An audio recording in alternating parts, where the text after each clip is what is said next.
Sejak status PPKM Banyuasin pada level 2, beragam kegiatan masyarakat mulai digelar, di antaranya hajatan pernikahan. Kondisi tersebut ternyata berdampak positif pada usaha florist yang menunjukkan kenaikan omset 2 kali lipat. Dalam 1 bulan ini, usaha florist meraup omset hingga 25 juta rupiah, jauh dibandingkan saat penerapan PPKM level 3 yang hanya meraup omset 5 juta rupiah per bulan. Minat warga kota Pangkalan Balai terhadap karangan bunga mulai tumbuh. Banyak masyarakat memesan karangan bunga untuk ucapan selamat. Mungkin awal pandemi berpengaruh karena omset dari pas pandemi berkurang.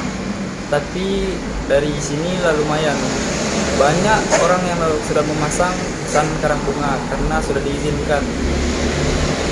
Seperti pernikahan, banyak seperti setijab, pelantikan, dan sebagainya. Sekarang sudah diperbolehkan karangan bunga dipasang, jadi lumayan banyak beliau. Di Banyuasin sendiri terdapat 15 usaha florist yang mulai bergeliat. Sukses mencapai target vaksin mencapai 70% pada akhir Desember lalu. Sulaiman, PAL TV.